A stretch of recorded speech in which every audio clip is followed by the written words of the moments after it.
And welcome to Kettering Fairmont High School.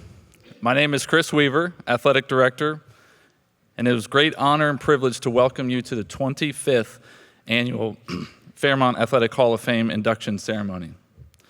Today, we bestow the highest honor a former Dragon, Falcon, and Firebird can earn.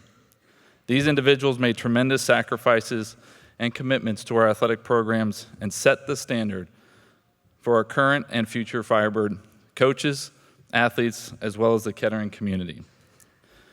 I would like to thank our Hall of Fame Selection Committee, who spends countless hours gathering information on nominees. Each year, I look forward to working with our committee as we review, discuss, and select our Hall of Fame class. This committee takes the responsibility of the selection process very seriously, and their commitment is a big part of what makes the Fairmont Athletic Hall of Fame so special. I would like to recognize several members of our administrative team for their support. Joining us today, Superintendent Mindy McCarty-Stewart, Principal Karen Denslow, West Unit Principal and Hall of Fame Committee member Jenny Britton. Additionally, a big thank you to our very supportive Kettering Board of Education, President Toby Henderson, Vice President Mark Martin, Jennifer Kane, Chrissy Richards, and Bill Lauder, who also serves as one of our Athletic Hall of Fame committee members.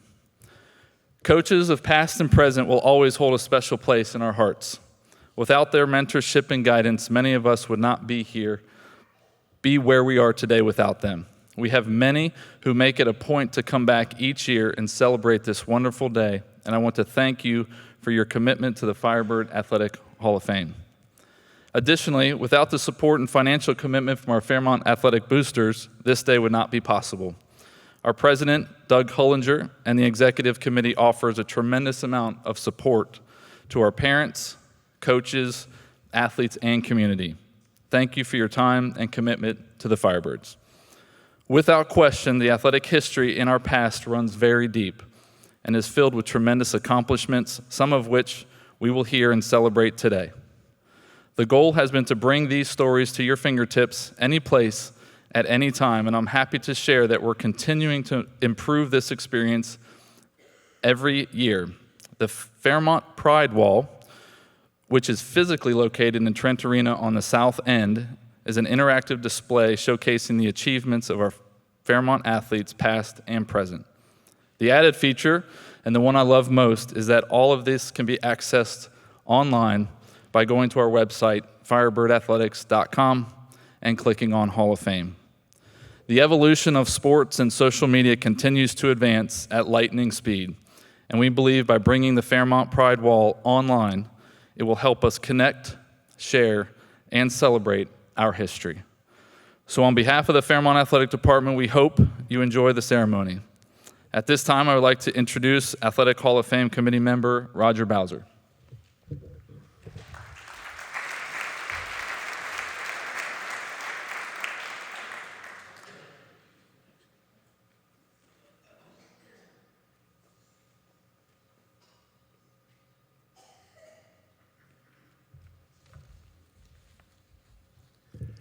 At this time, we would like to pause just briefly in our ceremonies to remember all of those Fairmont athletes who have been inducted into the Hall of Fame over the years and who have passed away. These, ladies and gentlemen, are listed in your programs. They are marked with a double asterisk on the back page of your program. We also want to pay special tribute this afternoon to two members of our Athletic Hall of Fame who have passed away recently. Dr. Kenneth "Ken" DeHaven died June 20th, 2021, at the age of 82. Ken was a proud Fairmont Dragon, graduating in 1957, having earned 8 varsity letters, 3 in football, 2 in basketball, and 3 in track. All 3 of his senior teams were Miami Valley League champions, and Ken was an all-league performer in all 3 sports. He was the most valuable player on the football team and the basketball team as well. Ken was second-team All-Ohio football and was named Fairmont's Charles Roger Finley Award as the outstanding male athlete. After graduation, Ken had an outstanding academic and football career at Dartmouth College in the Ivy League, winning 3 letters. He was All Ivy League, All East, and All American Honorable Mention.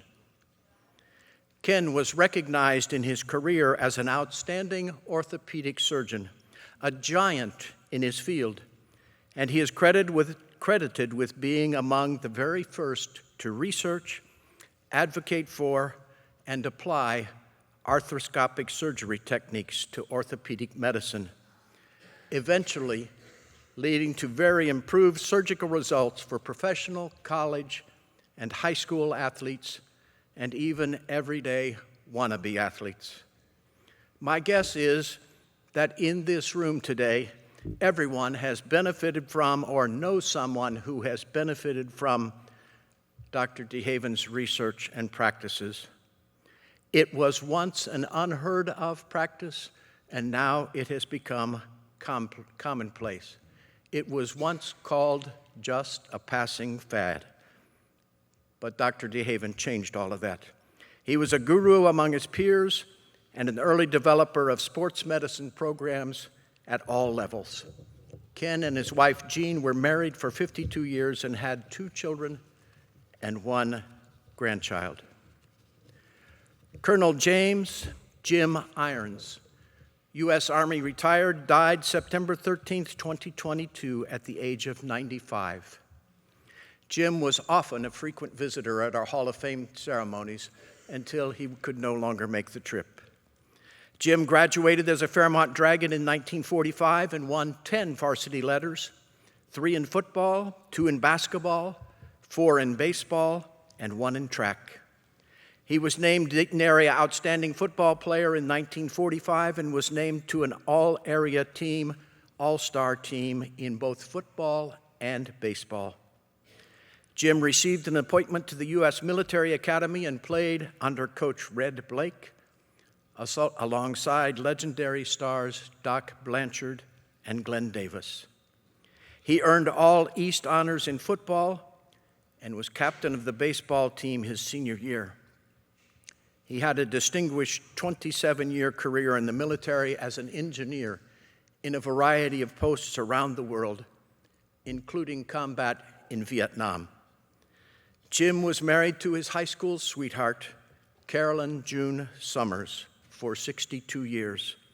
They had 3 children, 5 grandchildren, and 3 great-grandchildren.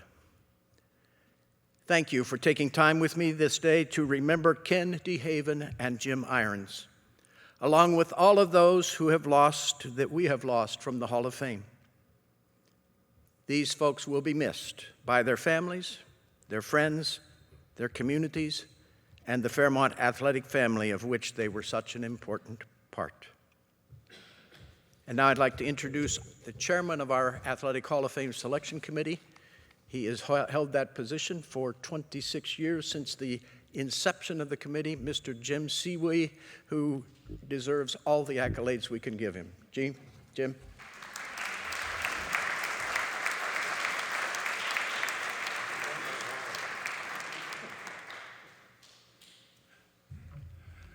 Thank you so much for that kind introduction. It is my honor to be in front of this prestigious group. And this is 25 years, a silver anniversary of induction. We've actually been in business for 26 years, but we lost 1 year due to COVID. And what a wonderful class we have, as we do every year. I just want to thank, first of all, we will recognize our Hall of Fame members later, but we are so happy that we have with us our superintendent, our principal, so many board people that have come and supported us over the years. And I have to tell you, on the inside cover, there are so many people who help us in this effort by donating their time, donating their services. The Forward Foundation, for example, is a wonderful foundation that's just recently established, and I hope you all become familiar with that. And one thing that I can tell you for a fact, the Fairmont Athletic Boosters, over 25 years, and this is very unscientific because I've flunked math at Chaminade. I think they have put in over $175,000 into the Hall of Fame. Everything you see, other than some of the things that are donated, are by the boosters. And I encourage you, you can join the boosters online. Anything that you could do to support them would be wonderful.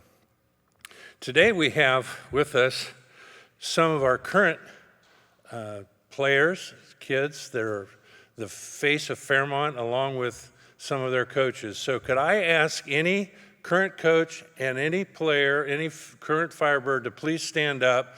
And this is the face of Fairmont. Could you stand up? Come on, it's all right. These are our...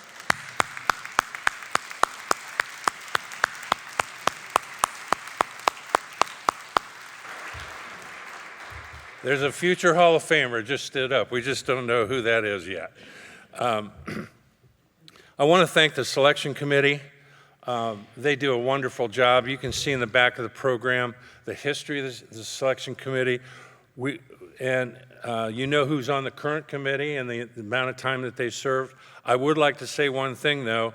We are honored to have with us today 3 former committee members, one of which, Bob Carl, is here with us, and he was on the original staff with us when we established in 1998. Sandra Whaley and Brenda Zimmer are here with us too, and we appreciate all their efforts.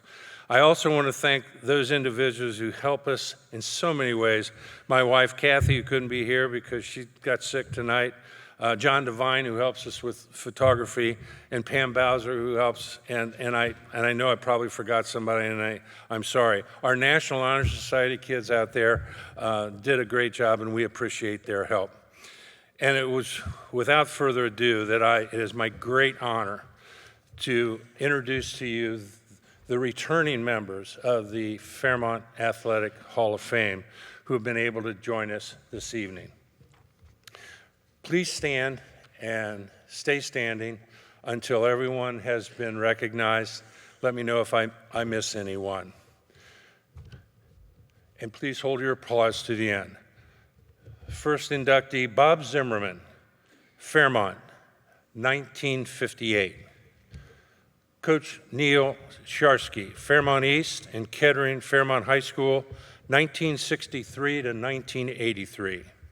Jim Overholzer, Fairmont, 1964.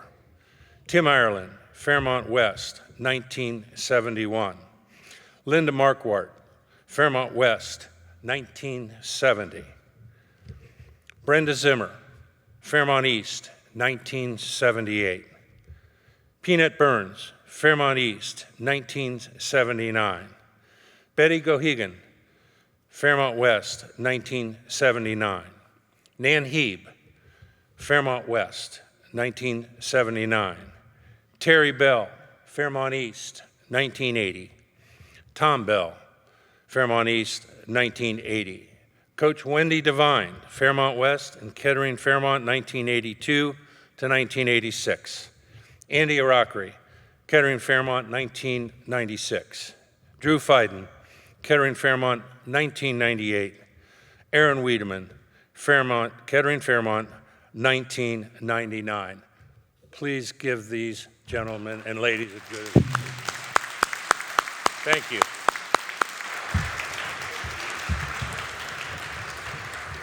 Now it is my pleasure to introduce to you our MC, Scott Beyer. Scott, come on up.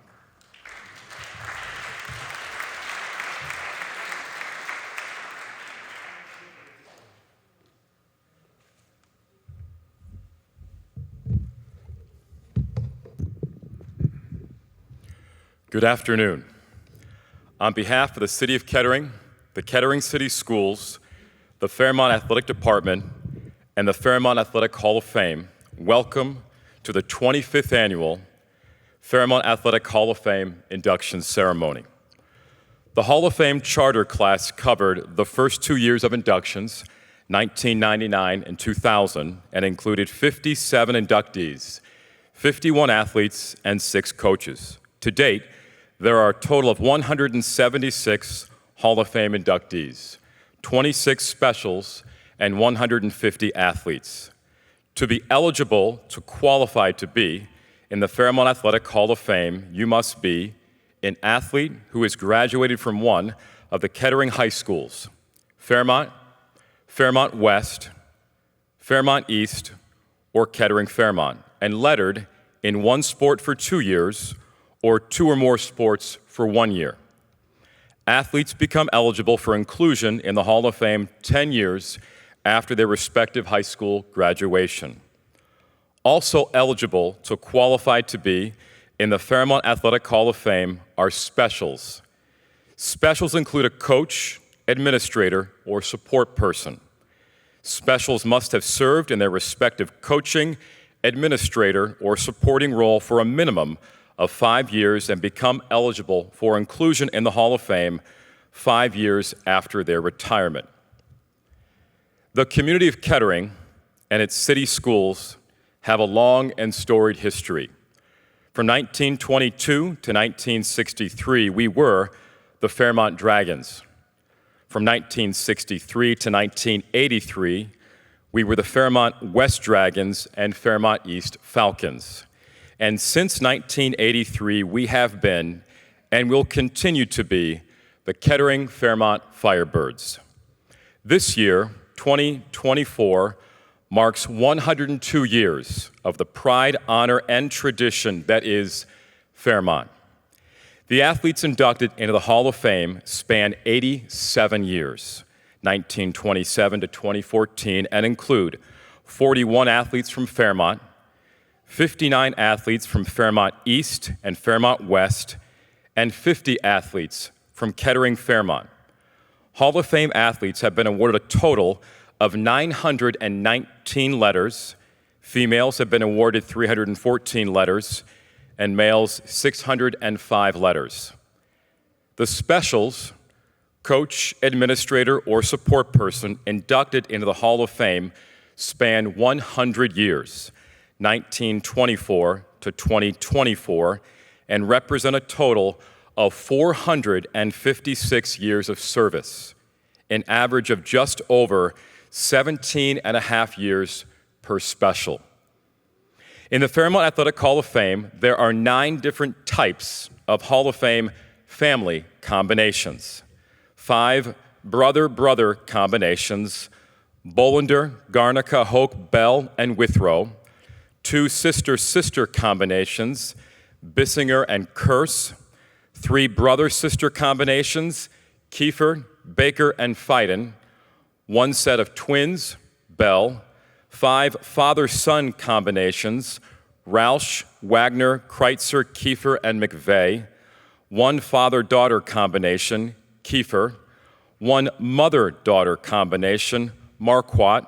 1 father-son-daughter combination: Kiefer. And 1 husband-wife combination: Norris. If you were counting, that makes 20 total family combinations: 2 from Fairmont, 16 from a combined Fairmont, Fairmont West, and Fairmont East, and 2 from Kettering Fairmont.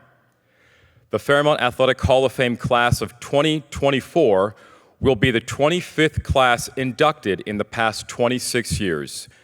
Due to the pandemic, a Hall of Fame class of 2021 was not inducted into the Hall of Fame.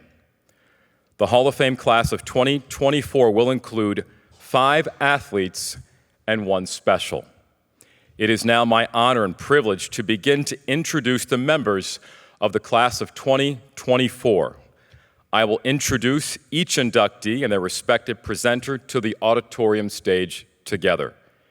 At the conclusion of each inductee recognition, I will hand each inductee present this afternoon a certificate of official recognition from the city of Kettering.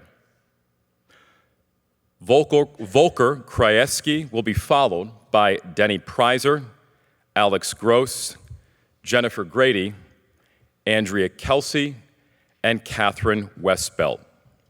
Let's begin. Volker Krajewski, inductee number 171.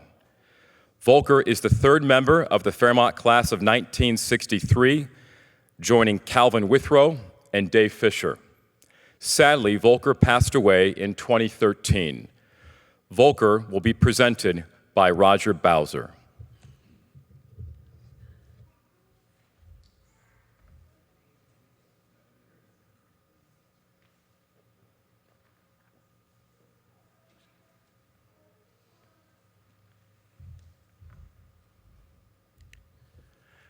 Volker Krajewski graduated in 1963 as a proud Fairmont Dragon. From 1950 to 1966, Fairmont golfers had an amazing run of 16 top 10 finishes in the state golf tournament, and 12 times they finished in the top 4 or better. Fairmont was truly a statewide powerhouse in contention for the state championship almost every year. I'm going to ask Bob Zimmerman, a Hall of Fame member, to stand up again. Bob, I know you're out there. Just a few words about Bob because he's an important part of the history that leads up to Volker's story. Bob played on 2 state championship or state tournament teams. In 1957, Bob was the runner-up for the medalist title at the state tournament, runner-up to Jack Nicklaus. In 1958, Bob won the medalist honors. His team at that time finished in 3rd place. Bob, thank you for being here and being a part of our Hall of Fame and the rich tradition that is Fairmont golf. Appreciate that.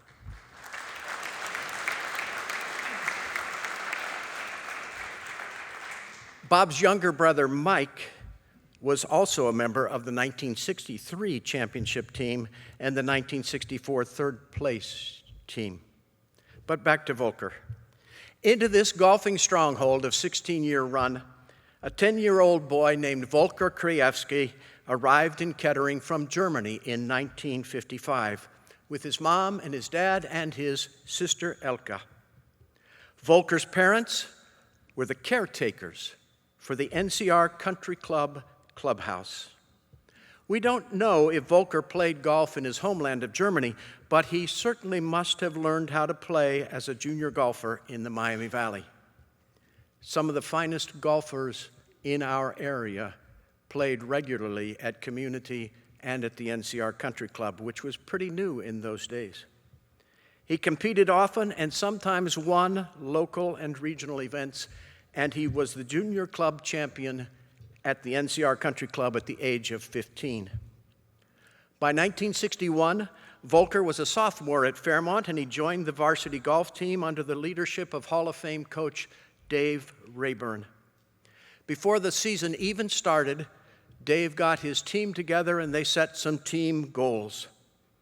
And at the end of the meeting, Volker had one question for Coach Rayburn. He said, "Coach, who's going to present the state championship trophy to the student body at the end of the school year? Because we're going to win it." He made his way into a very formidable starting lineup, and he helped lead his team to a 12-2 match record. That team made up of 3 sophomores and 1 junior. The one junior was Hall of Famer Bob Logan. And they won the Miami Valley League title, went on to win the district title, earning a place in the Ohio State Golf Tournament. And that tournament was played on the legendary Scarlet course. In the 2-day tourney, in cold and windy conditions that were described in the newspaper, against 20 other teams, the Dragons won their first ever state golf title. Volker was the team's low scorer as a sophomore with a 162, and Volker got to present that state championship trophy at the student body assembly. During his junior year, he was a stalwart competitor on a team that went 14-2-1, won the MVL again and won the district again, and they tried to defend their state championship, but they narrowly missed, falling short by just 2 strokes. But Volker was again the low scorer for his team, and his teammates named him the most improved golfer for the season.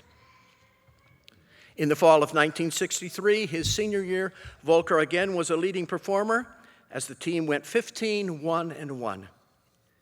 Volker was a team co-captain, was again voted most improved golfer, and the team finished second in the MVL, which was a powerhouse league in those days. But they ruled at the district as again Volker shot the low score of 75 for his team, and the Dragons advanced to the state tournament. That was the 11th straight year that they had been there. Volker had a two-day total of 151. That's 11 strokes better than the 162, the 162 that he had shot as a sophomore. And it was 9 strokes better than anybody on the second place team. The team posted its second championship in 3 straight seasons.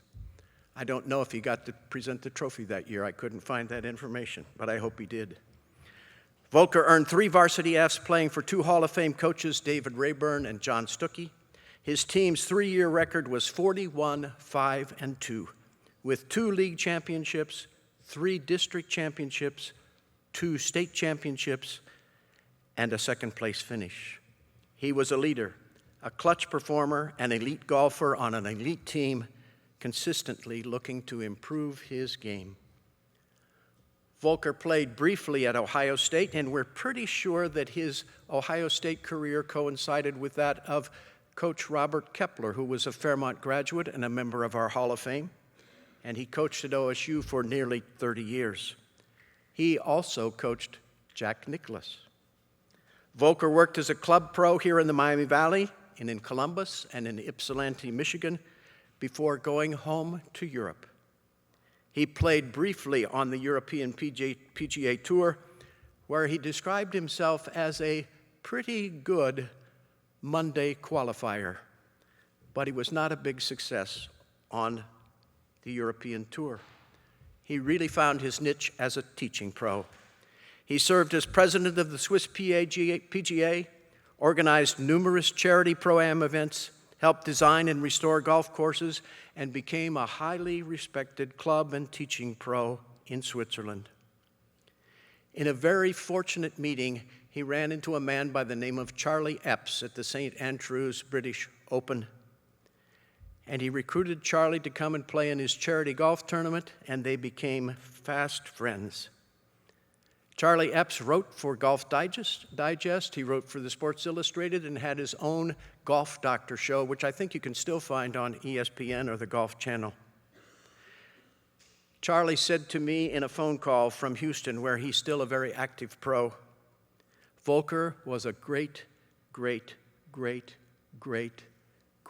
and I think he might have added another great man, and a dear friend and a wonderful teacher.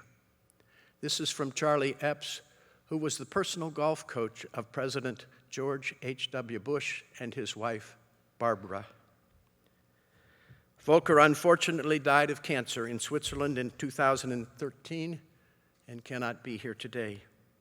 He had a distinguished career as the lowest scorer on Fairmont's high school's only 2 state championship golf teams, and as a teacher and dear friend of many golfers in Europe and the United States.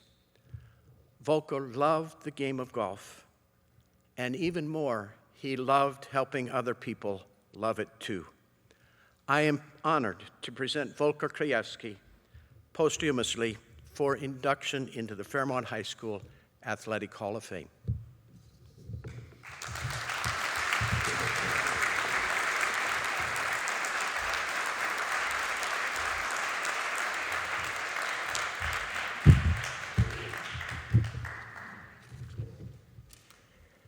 Thank you, Roger. Denny Prizer, inductee number 172. Denny is the 26th special and 3rd special support inductee, joining Harry Otto and Dave Nogle. Denny will be presented by Bill Lauder.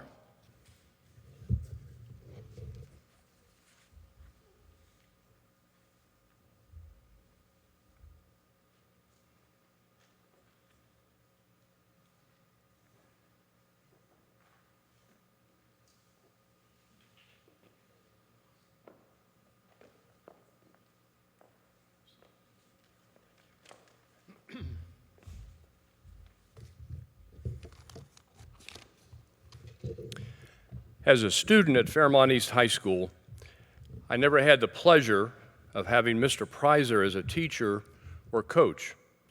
But years later, I had the privilege of working with him at Kettering Fairmont when I was a unit supervisor.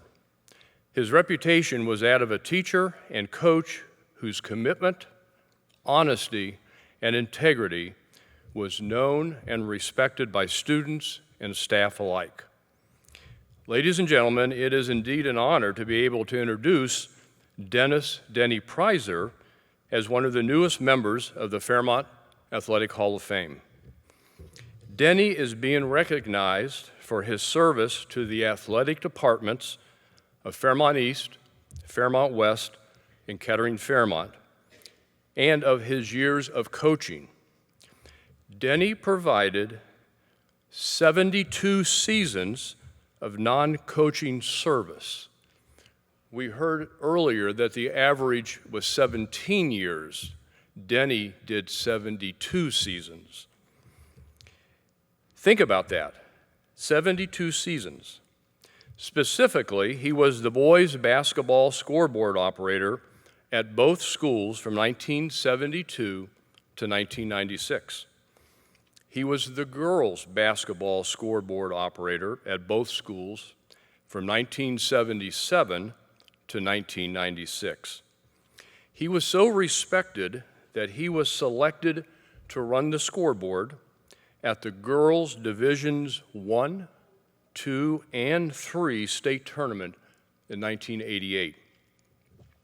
Denny was also, if that wasn't enough, Denny was also the football statistician at both schools from 1972 to 1988. And in addition, he was asked to be the WOL, the league football statistician, from 1972 to 1983. The aforementioned is a career for most people, but not Denny. Denny was an assistant girls softball coach at both schools from 1981 to 1988. He was part of Fairmont East State Championship softball team in 1982 as the assistant coach.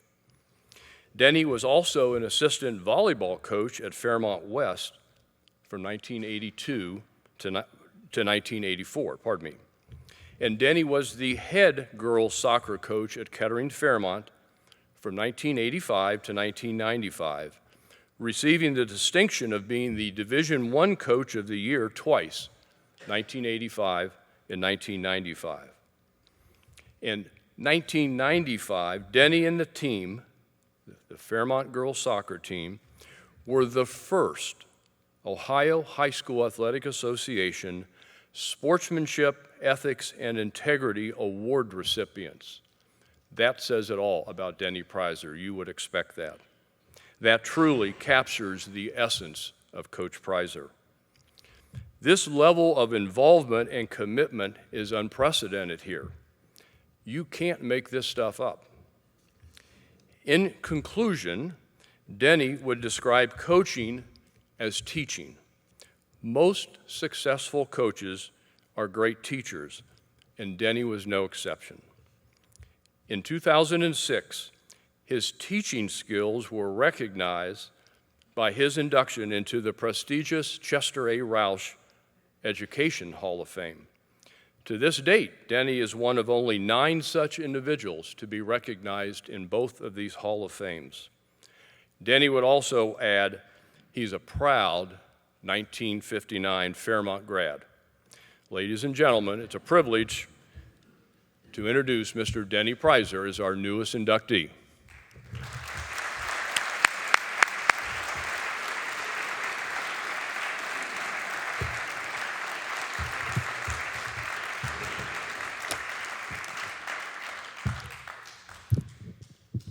Laryngitis has taken Denny, so he has asked me to read his acceptance speech, so please bear with me.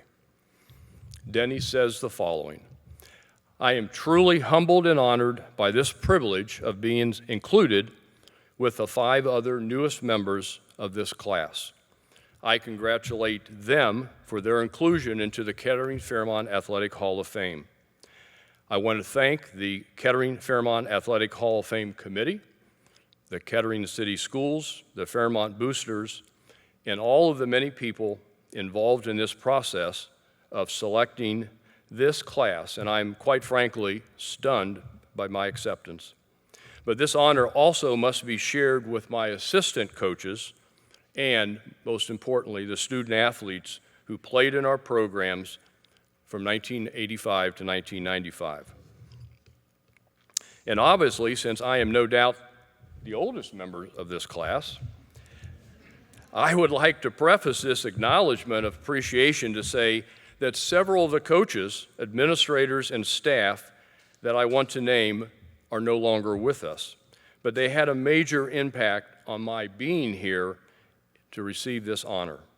So, to begin, I want to particularly thank the two head coaches for whom I had the privilege of being their assistant coach. The late Jim Zink was the head softball coach at Fairmont East when the 1982 team won the only girls' state championship for Fairmont East. Jim was my softball coaching mentor, and I stole every bit of softball knowledge that I could steal from him. And I mean I stole everything. I stole how he ran his practice stations for hitting, for fielding, pitching, and his game management strategy. He strongly emphasized the pitching aspect by repeatedly telling me, "You win with pitching," and his game management. I even stole how he demonstrated extreme patience for mental errors or physical errors made by any player or by any umpire or by me. I did this stealing just in case I ever had the opportunity to coach high school softball. In the merger year of 1983-84, Jim was appointed as the first head softball coach at the newly formed Kettering Fairmont, and I remained his assistant coach. At all times, Jim was a true gentleman and a great coach. The second head coach from whom I learned much about coaching was the late Dr. Jerry Neff, who was the Fairmont West head volleyball coach. He once told me that you did not have to play a particular high school sport to coach that sport. He said, watch, study, and learn. So this is what I tried to do. When it became obvious to me that I could not jump, to spike or block, nor could I serve very well, I decided I should never attempt to actually demonstrate those skills. Smart man. But fortunately, by watching, studying, and learning from Jerry, I simply asked one of the players who could do all the volleyball skills to demonstrate to the team those particular skills. This demonstration impressed the team. Both of these head coaches were first-class people, and I am most grateful to have had the opportunity to know them, to work with them, and to be their assistant coach. Upon the merger, I had the opportunity to work with the newly formed Kettering Fairmont Athletic Department. It was a fantastic department from which to work. So I want to thank that Fairmont Athletic Department back from those days, and that includes Sherm Bowser, Fran Eden, Nancy Benedum, Jim Larson, and the athletic department secretary, Nelda Jackson. I want to express my deepest appreciation to all of them for providing to me all the support that I needed. I want to express my love and appreciation to my wife of nearly 60 years, Marilyn, who's here with us, and to our daughter, Julianne, and to our son, Jim. That was the extent of my Kettering family when I retired in 1995. My family's support was crucial to whatever success I may have had in any of those coaching endeavors. I'm truly thankful to them, as well as my extended family now, Cody, Myra, Justin, Jake, and Cole. To begin my involvement in athletics, let me be the first to say that I am not an athlete. I found that jumping rope had its potential for getting me hurt. But I was always impressed with watching timed sports, such as football, basketball, and other timed sporting events. So around 1952, my brother Jack, who was a sophomore at Fairmont High School when the building was still on Far Hills, and a member of the Kettering Marching Band, which I would eventually become, our parents and I would go to the Fairmont football games. Our mother thought that it would be less likely to get run over on the football field if we were playing an instrument. But by being a band member, my brother and I could only watch the scoreboard from the very poor location as the band sat on the track in front of those old concrete stands. Seeing our team play was not easy due to those poor seats, but I could see the clock on the scoreboard at the south end of the stadium. And for some reason, probably because there were numbers involved, if you don't know it, Denny was a math teacher, I was fascinated by the operation of the clock. So when I became a faculty member at Fairmont East, I asked the athletic department if I could be involved in becoming a timer. But in order to be a respected timer, you have to earn respect through your efforts of being a person of good sportsmanship, ethics, and integrity. You're seeing a theme here. I was the timer for Fairmont East and Kettering-Fairmont High School men's basketball, and for Kettering-Fairmont East and Kettering-Fairmont women's basketball for many seasons that I mentioned earlier. In the final years of being a timer, the scoreboard clocks began to display the 1/10 of a second for that final minute. This improvement of this 1/10 of a second display greatly added to the integrity of the timer. I was forever grateful for that improvement of the clock, and I feel that I was a respected timer, and being selected to be the timer of the Ohio High School Athletic Association's Women Division I, II, and III state championships in Columbus in 1988 substantiated that belief. I enjoyed every minute of every game that I was a timer. As for my being a coach, I found this position of responsibility was merely an extension of the classroom. As a coach, you could lead students to an enjoyable path of athletic competition and teach some of life's responsibilities of teamwork.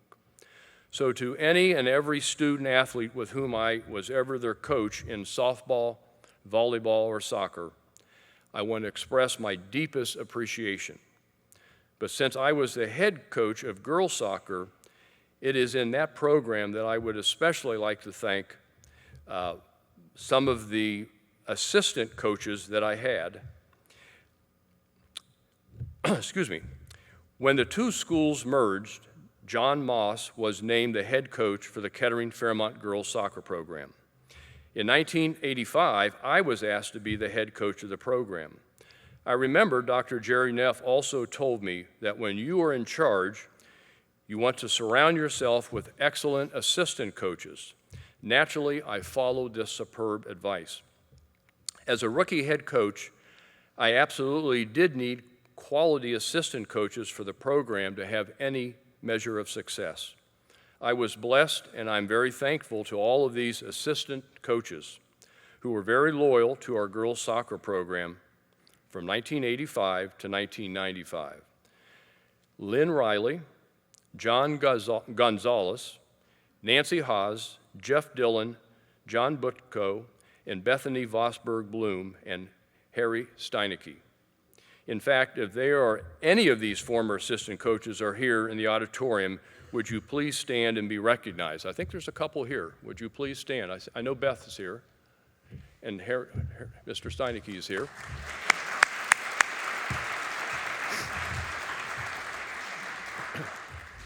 But of course, this is a team game, so who did the playing? The student athletes. Without question, I want to acknowledge and thank all of those student athletes that participated in our program from 1985 to 1995. The establishment of school pride was essential to our program. So our team motto was, "Action speaks louder than words." Our goal was to create a tradition where we would always be respected as a program. While winning was always a goal, it was not necessarily the goal. For example, we coached no slide tackling from behind, but rather just to stay up, keep running, and defend. I saw no reason to risk injury to a high school student athlete at such a young age to perhaps suffer a lifetime damage to a leg or to a knee, be it one of our own student athletes or an opponent. It was a competitive game, to be sure, playing for possession of the soccer ball in order to put the biscuit in the basket, so to speak. But it was my belief that it should also be fun. So I wanted our young ladies to just play, do some organized but chaotic running around, and play the best defense that they could. One of my fondest memories of our team was the singing of our Fairmont fight song. Remember, ladies, ever faithful, strong, and true, we will always be. It was sung at the conclusion of every practice, after every home game, win, lose, or tie, and after away games, win, lose, or tie, and even when we were on our bus ride, even when we were on the bus and we arrived back on campus after an away game. In order to advance a respect for our program, I strongly believed in the philosophy of being humble in victory and being gracious in defeat, as well as displaying good sportsmanship, playing by the rules, and respecting the opponent. In 1995, when my coaching peers, who were members of the Ohio Scholastic Coaches Association that represented both the boys and the girls soccer programs throughout the state of Ohio, voted myself and our program to receive the Ohio High School Athletic Association's first ever Sportsmanship, Ethics, and Integrity Award. This was a fantastic honor and recognition. Since both of these statewide organizations had indeed recognized the efforts of our student athletes, it basically brought an all-state honor to the Kettering Fairmont girls soccer program and the student athletes who played in her name. I congratulate all of those student athletes who represented the Kettering Fairmont girls soccer program for this honor.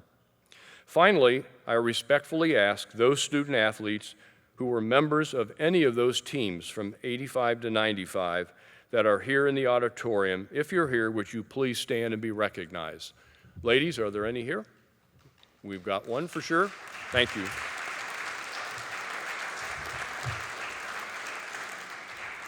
You are definitely responsible for this award, this honor that I'm receiving, and I thank all of you for this honor very much. Ladies and gentlemen, Mr. Denny Prizer.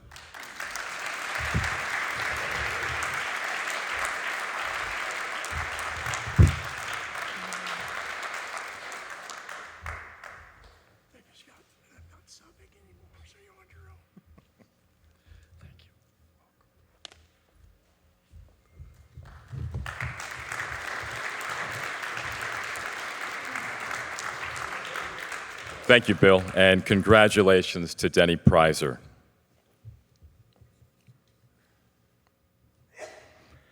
Alex Gross, inductee number 173. Alex is the second inductee of the class of 2007, joining Lamar Skeeter. Alex will be presented by Andy Arakri.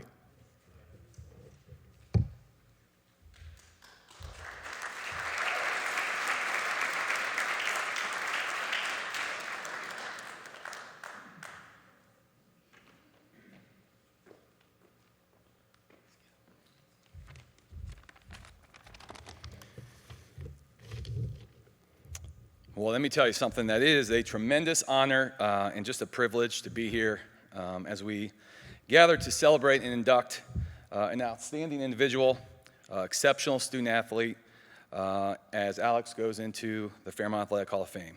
Alex's journey was a testament to his unwavering commitment to both academics and athletics. On the football field, he showcased unparalleled and determination and started an impressive 30 games as a varsity football player, demonstrating his sheer love for the game and unrivaled work ethic. But what truly set Alex apart was his versatility. He was an old-school Ironman football player, excelling not only as a running back who just happened to rush for over 1,100 yards as a senior, but also as a playmaking safety on our defense, earning all GWalk honors as a junior and a senior. It's not every day, especially I can attest to this as a coach, it's not every day that you come across an athlete who can just seamlessly transition between offense and defense. Yet Alex did just that. As a senior, he had the honor of being appointed team captain for our football team, a role that required just exceptional leadership. Each day, he led by example. He held his team accountable while also inspiring them, and just with his burning desire to win and be a winner. His teammates could always count on him to be the rock that they needed on and off the field, which was just verified by his team voting him as MVP. During the spring seasons, when he wasn't working out with football in the winter, when there was a little bit of a break, he was a very successful sprinter on the track team who once again was selected as a team captain.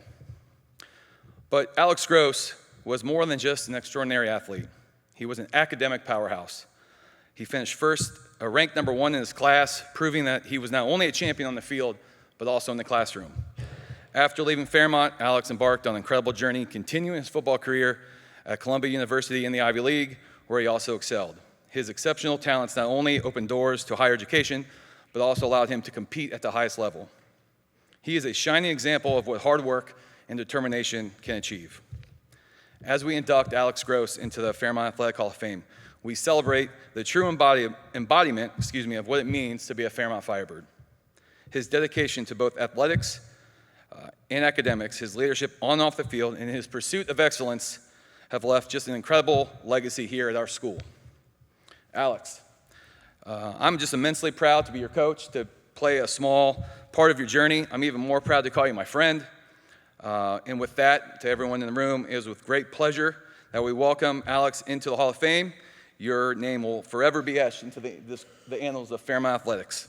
Ladies and gentlemen, Alex Gross.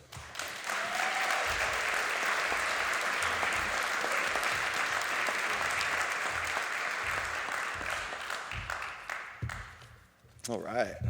Thanks, everyone, for being here. And, well, to the committee, to the board, to everyone that has made this event happen, really grateful. It's really special for me and for my family. So truly thank you for putting this all together and making it happen.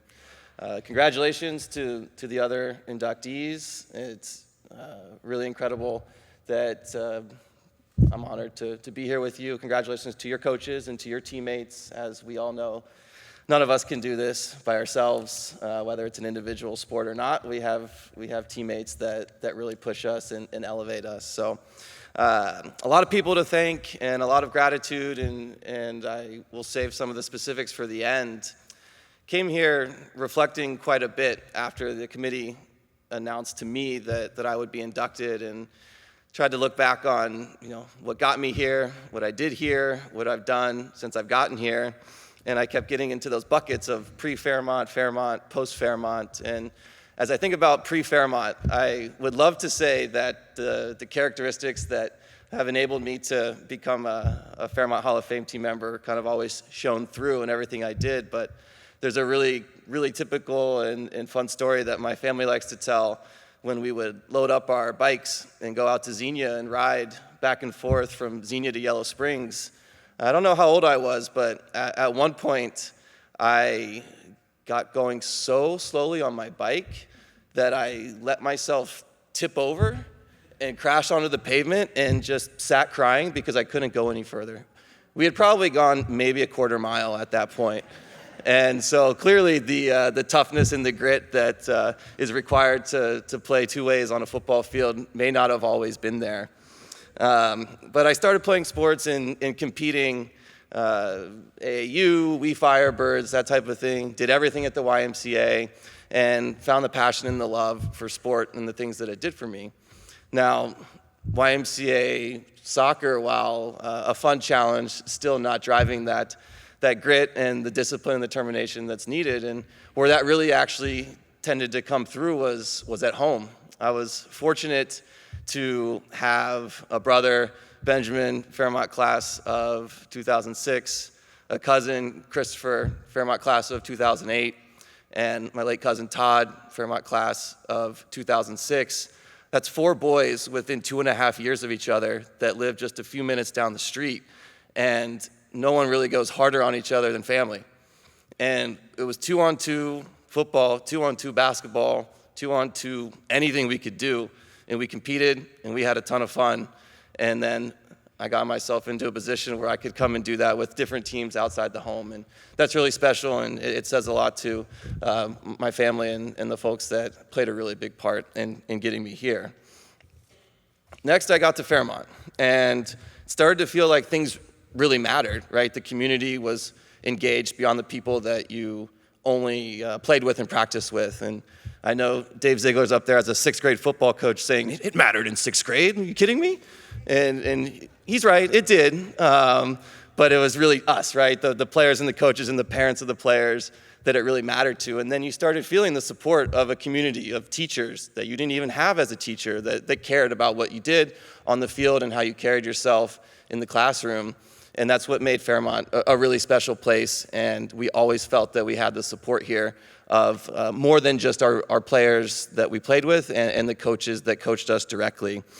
We always had people challenging us and lifting us up, and that's really special. And I'll cherish those memories and the feeling that I had warming up on the field on a Friday night and hearing the drum line come down the street from Fairmont down to the stadium and playing underneath the metal stands and it really just booming. And that's really special. And again, that's the whole community being there and contributing to that.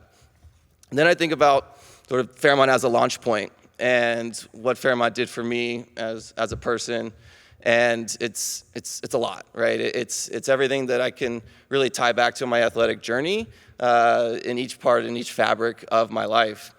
Three buckets again as I think about post Fairmont, and the first one that Fairmont Athletics gave to me was personal growth.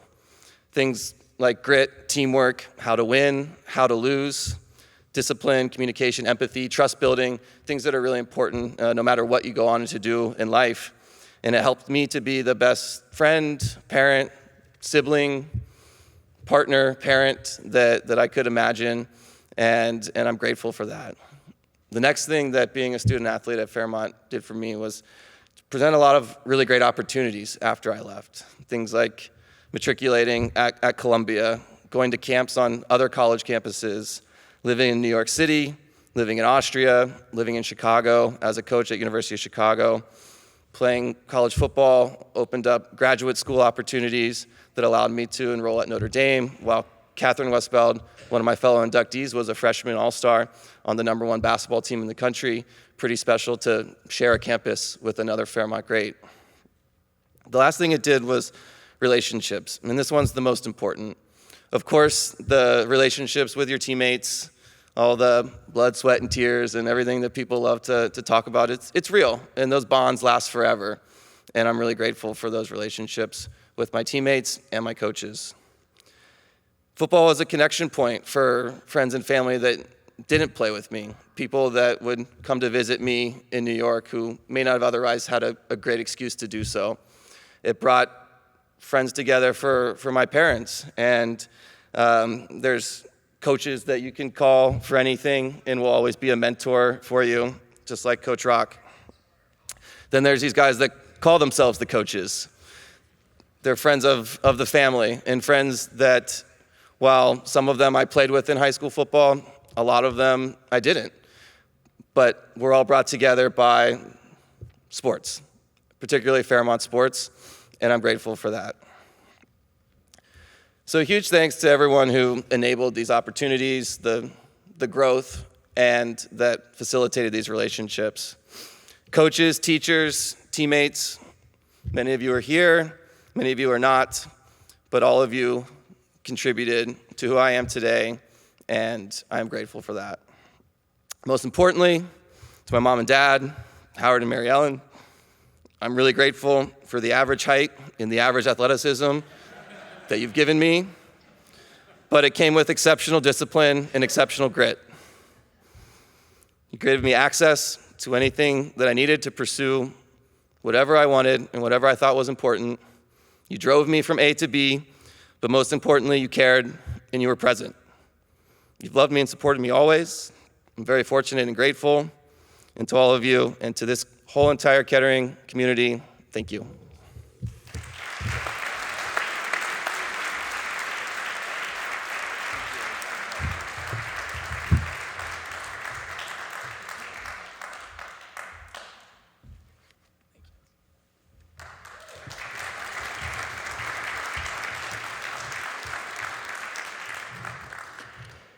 Thank you, Andy, and congratulations to Alex Gross.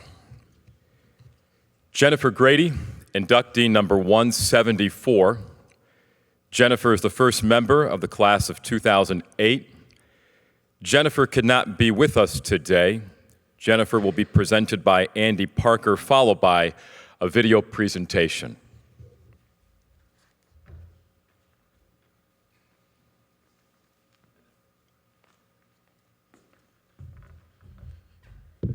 Hi there. My name's Andy Parker. I had the privilege of coaching the bowling team from 2004-2008, and I am very honored to be here to present Jennifer. First, I'd like to congratulate all of the 2024 inductees. Congratulations. To the Hall of Fame committee, a big thank you. And for Jenny Britton for nominating Jennifer for the Hall of Fame. Thank you so much. So when Jennifer called me to let me know that she was being inducted into the Hall of Fame, she was so excited. And then a little bit later, she called me back and she was a little distraught, a little upset. And I'm like, what's the matter? And she goes, I paid for a cruise over a year ago, and it leaves the same day the same day that I'm supposed to speak. And I'm like, no problem. I'll help you with that. I'll take the cruise. You go to the induction. Nope. She didn't go for that for some reason. But she did ask if I would represent her, and like I said, I am so honored to do so. In the audience is some of her family members, her dad, her brother, I think her in-laws, her aunt. If you would, please stand and wave at everybody so it would be recognized. There we go.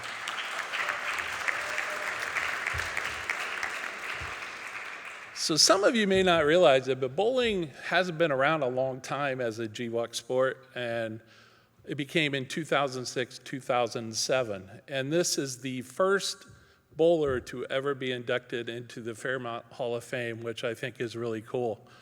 And it's the right thing for Jennifer to be the one to do it, because she was the first bowler to win the individual state title. And with that, she rolled games of 276, 237, and 217 for a 730 series. I checked the record books before I came in today.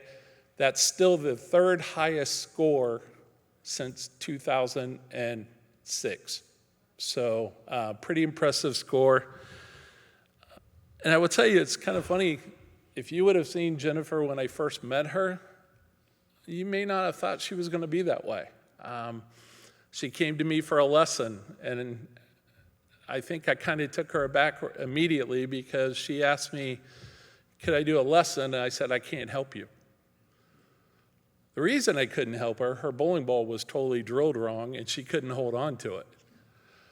Once we got that fixed, I don't think you could keep her off the lanes. She worked harder than any athlete out there.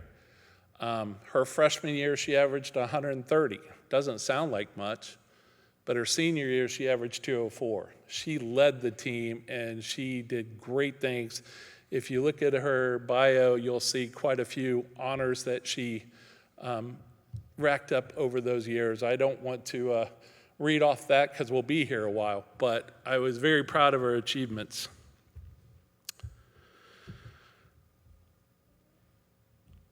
I would be remiss if I didn't recognize, boy, I hope I get through this part. I didn't think it was going to hit me this hard, but it will.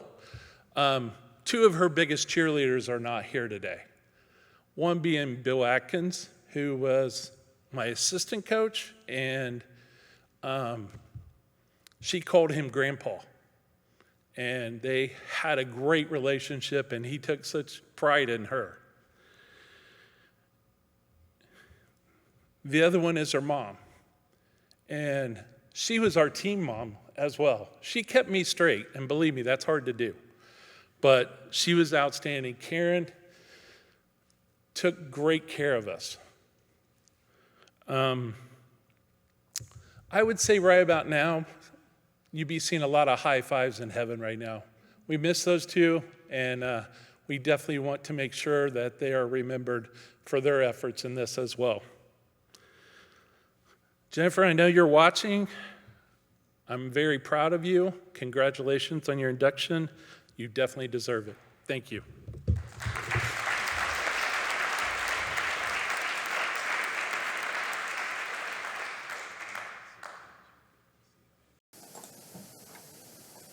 Hello, my name is Jennifer Burianic, formerly Jennifer Grady, graduating class of 2008. Sorry I can't be there in person today as I'm currently out of the country, but I'm so humbled and honored to have been chosen. I want to first start out by thanking everyone for this memorable moment, one that I will hold near and dear. I also want to start by thanking those who were involved in my journey and those who I couldn't have done it without their love and support. Of course, I want to thank Fairmont for even having a bowling team, which opened up so many unexpected doors for me. I also want to thank my team, both the boys and the girls, because without them I couldn't have bettered my game or gone on to win as many tournaments as we did. Next, I want to thank my coach, Andy Parker. What a fantastic coach and mentor he was and still is to me. I credit him for all of my knowledge of the game, because without his coaching and help along the way, I wouldn't have been half the bowler I was. I have to save the best for last, my parents. It never goes without saying I have the best and most supportive parents. My mom was known as the bowling mom and was there for anyone, for anything, at any time. She came to every practice, every tournament, every award ceremony, and normally with a cooler full of snacks and sandwiches for everyone. She truly was my #1 fan. Anything I ever needed, her and my dad never bat an eye and were always willing to do what I needed in order to better my game or my technique. So new bowling ball, more practice, redrilling my ball, it didn't matter. They were happy to do it or have it done for me. Unfortunately, in 2022, my mom unexpectedly passed. But I just know she's with me during this time, cheering me on, and so super proud of this accomplishment. So as far as my bowling career, it all began as something fun to do with my friends on a Saturday morning league. I knew nothing more about bowling than throwing the ball down the lane, basically. Nonetheless, I threw lots of gutter balls, and it was just a lot of fun and a blast getting to hang out with my friends every weekend. Fast forward a year, and now my freshman year of high school. Some of those same people from that morning league said, "Come on, try out for the team. We just need one more person, so if anyone gets sick or injured, we still have a team." I laughed and thought they must be crazy, as I averaged somewhere in the low 130s and really knew nothing about bowling to speak of. Yet again, they convinced me. So here I was on the varsity girls team my freshman year of high school. I sat out a lot of games and tournaments my freshman year, which really gave me some great insight to how the game was played, what type of patterns were used more often than not, how the team aspect of the game looked, and of course gave me time and practice with my friends, teammates, and coach. I believe it was a little less than halfway through the season when a team member had some personal stuff going on and had to leave the team, which, you guessed it, forced me to bowl games and tournaments. I was so nervous, but Andy spent so much time with me, coaching me and teaching me the sport of bowling. We worked hard and we practiced often.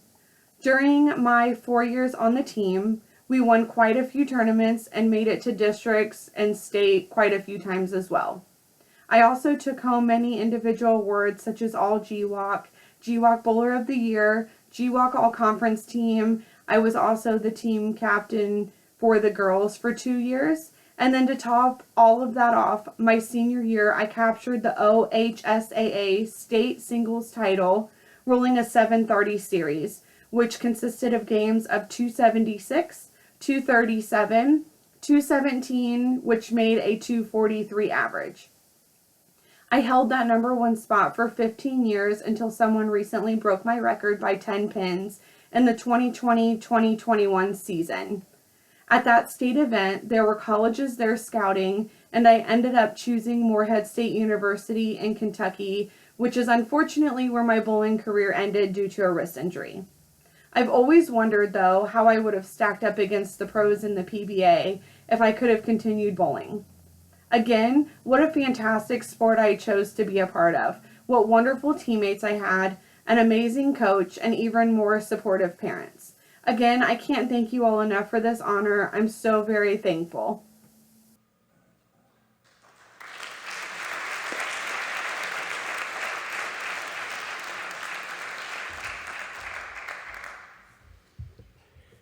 Thank you, Andy, and congratulations to Jennifer Grady.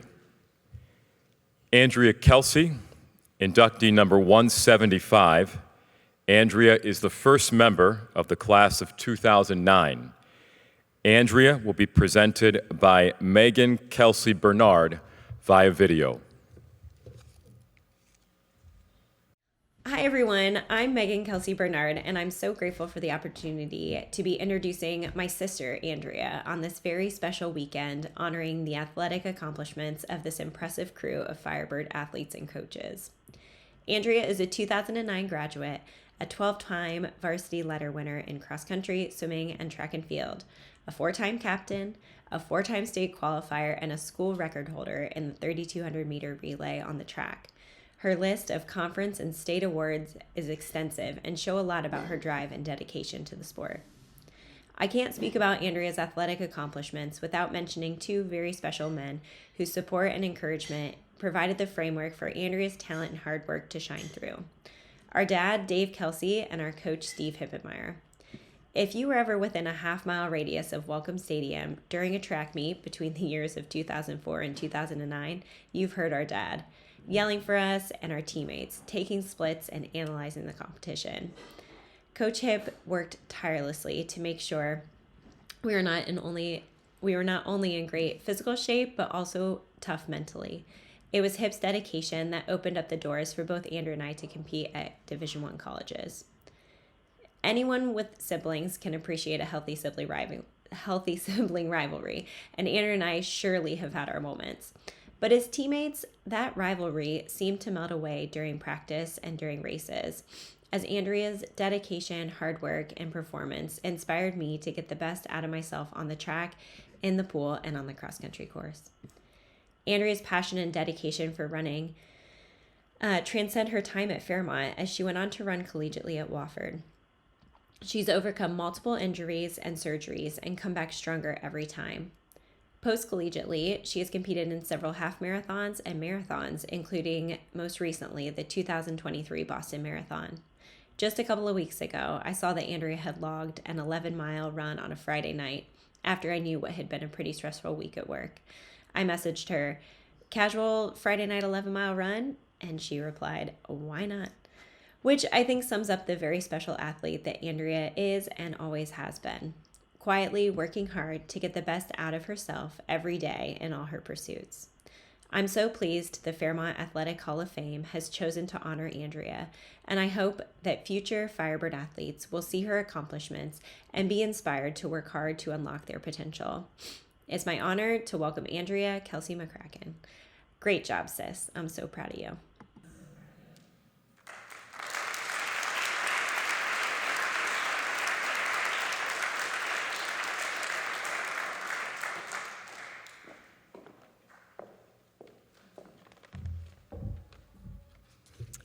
So we were briefed to have 5 to 7 minutes to speak. And as a runner, I realized, okay, great, I can go run a mile. While I'd love to run around the track instead of speak, I'd like to dedicate a virtual lap around the track to a group that's has left a lasting impression on me and helped me develop not only as an athlete, but as a person. Lap 1, family. While most of my accolades are running, I started out as a swimmer at the Christopher Club. In my first swim practice at age 7, I remember hanging on to the lane line crying over how hard it was to swim a 50. Despite the frustration, my mom continued to encourage me and bring me to swim practice all summer, and eventually I realized I loved it. Running came later, after a slightly comical attempt at throwing shot put and discus in 7th grade at Van Buren. The summer before 8th grade, I somehow decided to run the Holiday at Home 5K, which kicked off my career in cross country and track. Before the final track meet of my 8th grade year, I told my dad, if I break 6 minutes in the mile, I'll run cross country. If not, I'll do marching band. 5 minutes and 56 seconds later, my career as a cross-country runner was cemented. If you've ever had the opportunity to attend a cross-country, swim, or track meet that Dave Kelsey was at, I had no idea Megan was going to mention this, but of course she did. You might not know what he looks like, but you know his voice. To this day, I still laugh at being able to hear him when swimming the 500 in a very crowded indoor pool. I could hear his exact voice. It's quite the feat. Dad is also our unofficial team statistician. He carried with him his notebook and stopwatch to take splits every single meet. Everyone splits, not just his daughters. And he always met us at the finish line to give us the biggest hugs, regardless of the race outcome. Lap 2, teammates. Leading the transition between family and teammates has to be my sister, Megan. Well before I started running, I'd take to the cross-country course every Saturday in the fall, and read the maps, and sprint from space to space to cheer her on. In her early running years, it was so fun to see her get faster each meet. While I'm admittedly still reluctant at times to take her advice, her leadership by example has taught me more than she will ever fully know. These lessons range from the basics like running form and how to choose the right gear, to demonstrating exemplary leadership as a team captain and the exhilaration of pushing yourself to new limits. Megan and I used to have a vision board at home, and on it was a quote, "For the strength of the pack is the wolf, and the strength of the wolf is the pack." I was so fortunate to have some great packs in the swim team, the cross-country team, and the track team.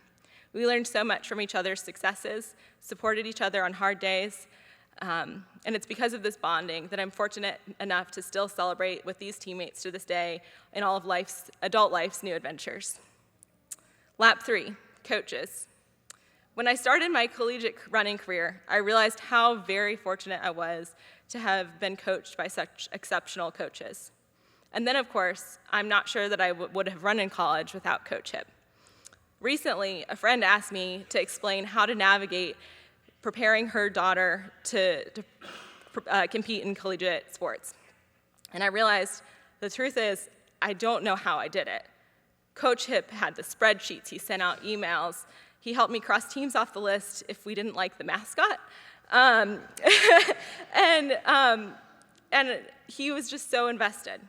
I've come to find out that this is just above and beyond what most high school coaches do. And it just goes to show the passion that he puts into his coaching. Hip's coaching style is truly unique. He somehow finds a way to make running or swimming workouts very hard, but also fun. Oddly, in 4 years at Fairmont, I never saw Hip run once. I'm not sure if he does. And opposite this is Coach Miller. And Coach Miller was equally invested in seeing us succeed, and he never stood still. From Miller, I learned more about race strategy, and he absolutely prepared me for collegiate running. My senior year, he encouraged me to do 2-a-day track workouts, and we'd meet up in the morning at 5:30 to go run before school started. This experience really helped me to prepare me for a lot of success in my freshman year at Wofford. And lap 4, community. Coaches, teammates, athletic success, all of this is possible due to the opportunities throughout my 13 years in the Kettering City Schools. It's fun to think back to some formative moments from elementary school onward. Similar to my experience with coaches, I realize that it's the teachers and staff of Kettering City Schools that are truly special.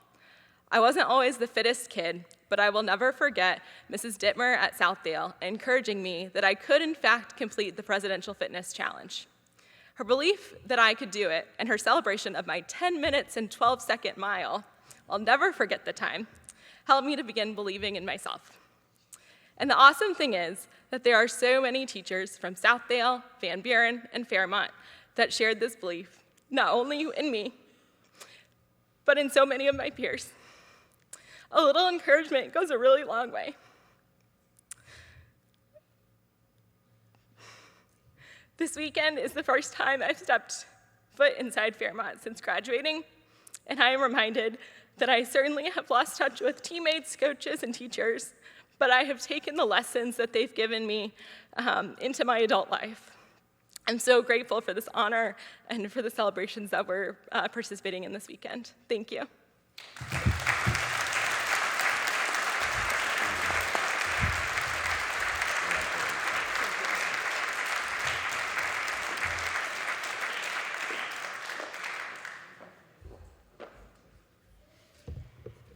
Thank you, Megan, and congratulations to Andrea Kelsey.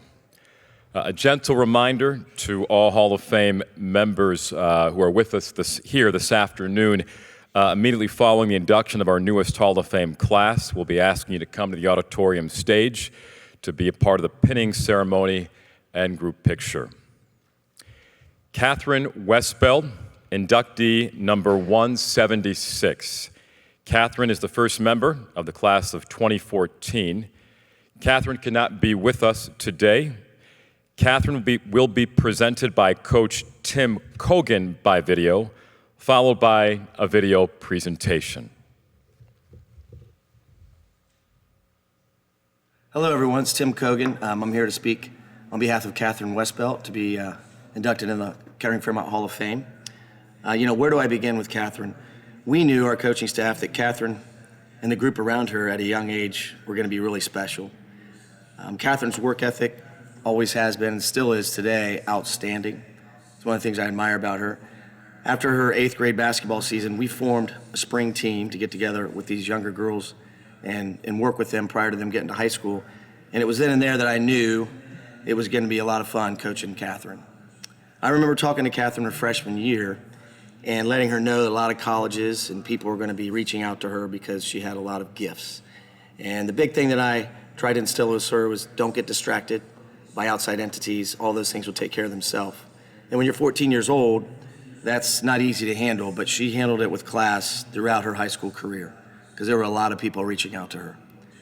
One of the things I admire about Catherine Westbelt is the fact that she outworked everyone around her on a daily basis, always striving to get better. And I really admire that about her. Because of her work ethic and the person she is, it's easy to see how she achieved the success she has earned. During her time at Kettering-Fairmont High School as a women's basketball player, Catherine was first team all-conference all 4 years. She was also the player of the conference her sophomore, junior, and senior year. That's just amazing. Very impressive to be able to accomplish those two things throughout your 4 years.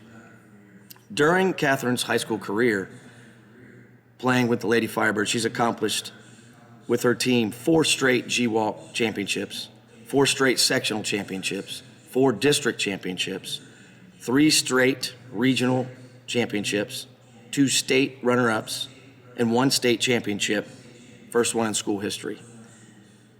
Her career field goal percentage was 63%, which is really good. Career rebounds, 960. Career blocks, 169. Her field goal percentage in a season is still the all-time leading record at Kettering-Fairmont High School at 67%. That was in 2012 and 2013. Her career points, all-time leader at Kettering-Fairmont High School, still to this day, with 1,555 points. Catherine's 4-year stint here with the Lady Firebirds, she left us with a career record of 100 wins and 10 losses. That's really good. After high school, Catherine attended the Notre Dame University. She was a part of a 4-year run there as well, where they won 4 ACC League championships, 1 Sweet 16 finalist, 1 Elite 8 finalist, 1 national championship runner-up, and in 2018, played an important role in winning a national championship, which my family and I attended, and it was amazing. Last second buzzer, it was great. Catherine couldn't be here today because she is currently in Hungary playing the game she loves. As you can see, this humble blue-collar individual got everything she deserved in the game of basketball because of her hard work and dedication to make everyone, including herself, better at the game. Catherine, it was truly a blessing to have had the opportunity to coach you. Congratulations.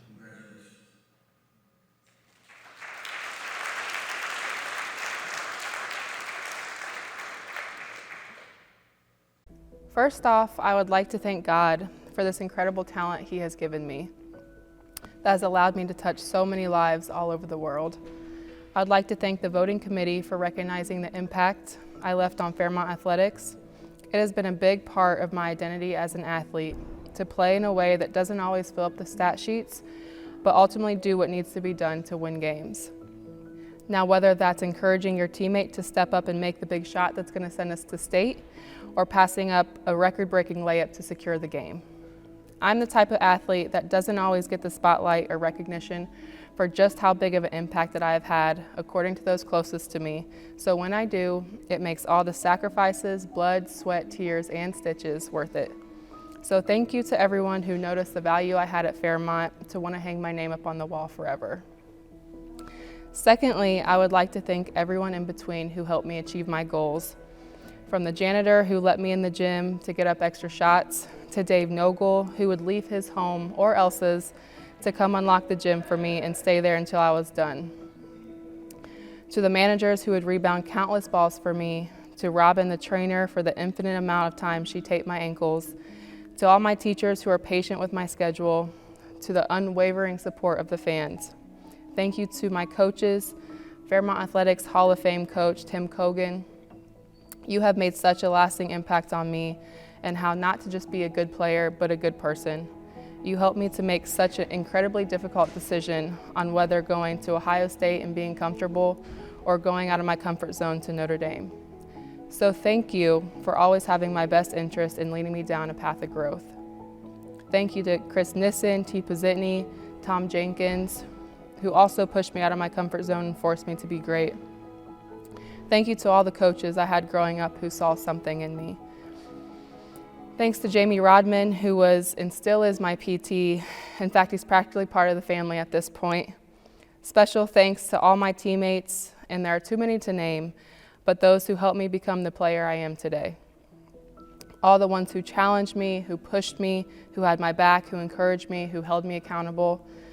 All of you and the relationships I built with each one of you and all of your families are the reasons why I love sports so much. I don't remember the individual games, with the exception of a few, but all the memories and stories I get to cherish forever, so thank you. Lastly, I would like to thank my family.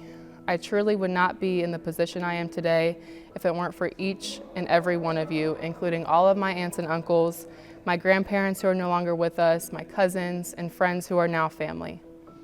It's rare for families this big to be so close, but everyone's support has meant the world to me.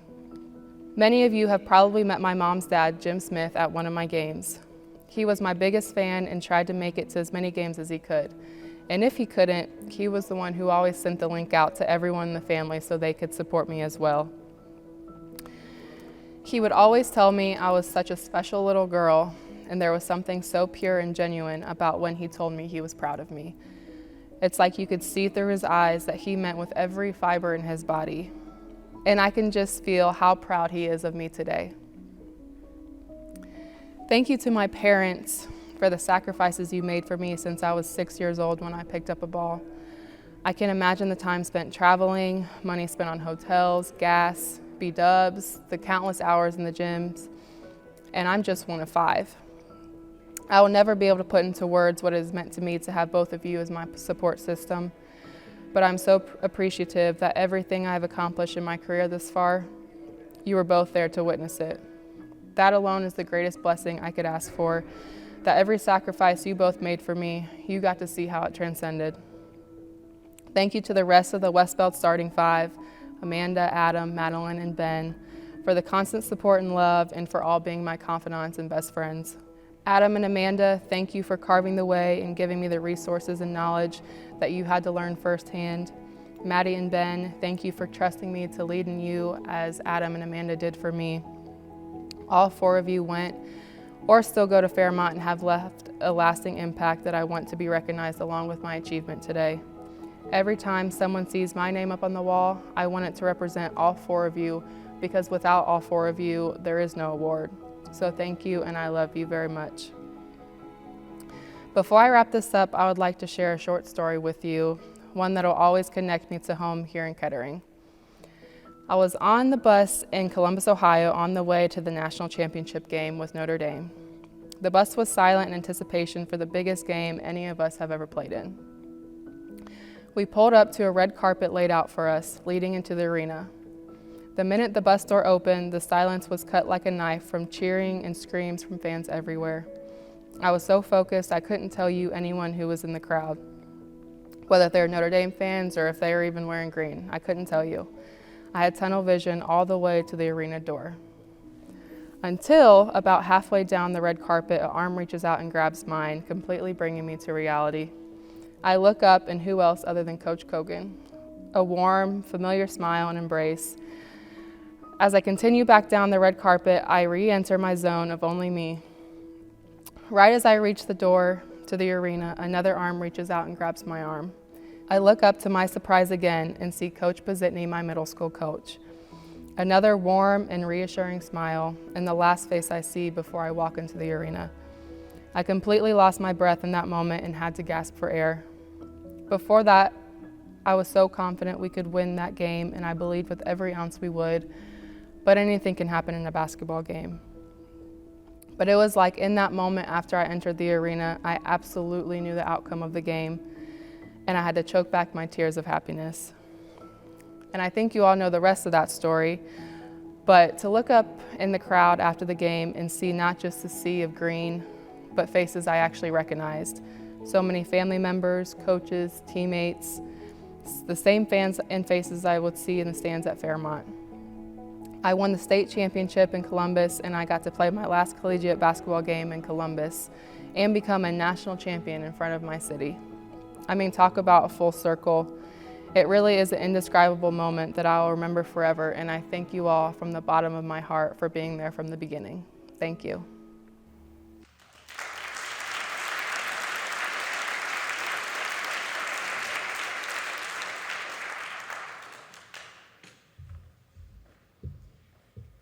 Thank you, Coach Kogan, and congratulations to Catherine Westbeld. At this time, will all Hall of Fame members, excluding the class of 2024, form a line on the auditorium stage so that you may greet and congratulate the newest Hall of Fame members on the stage after they are pinned.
Hall of Fame class of 2024, when I call your name, please make your way toward the stage to receive your pin and to be congratulated by your fellow Hall of Fame members. When you're done being congratulated, please find a seat on the stage and stay seated for a group picture. Denny Prizer, Fairmont East and Kettering Fairmont, 1972 to 1996.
Alex Gross, Kettering Fairmont, class of 2007.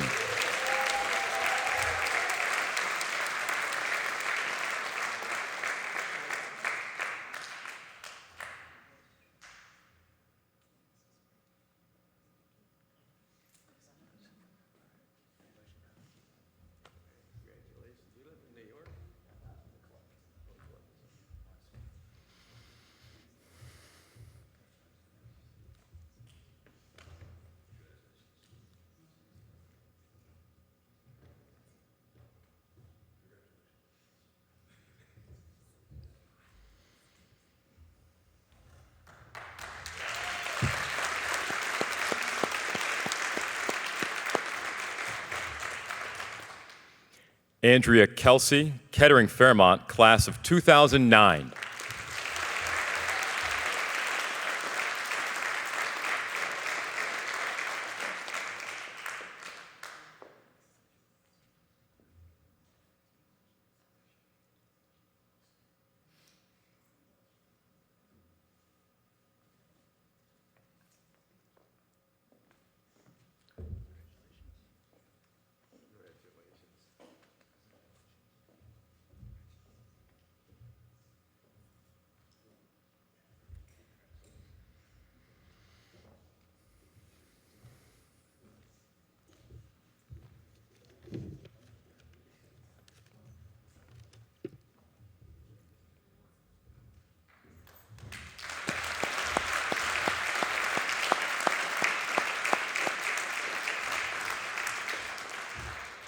Not present with us today, Volker Krajewski, Fairmont, class of 1963, Jennifer Grady, Kettering Fairmont, class of 2008, and Catherine Westbeld, Kettering Fairmont, class of 2014. Ladies and gentlemen, let's give a big round of applause for the Fairmont Athletic class of 2024.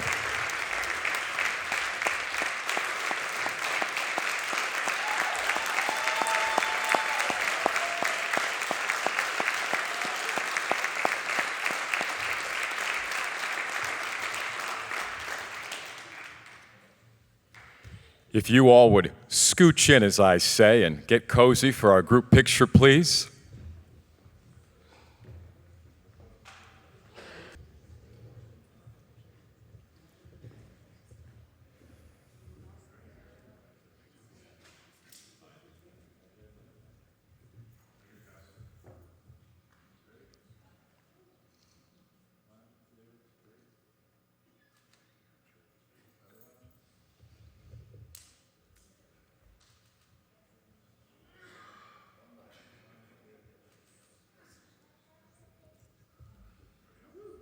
Thank you.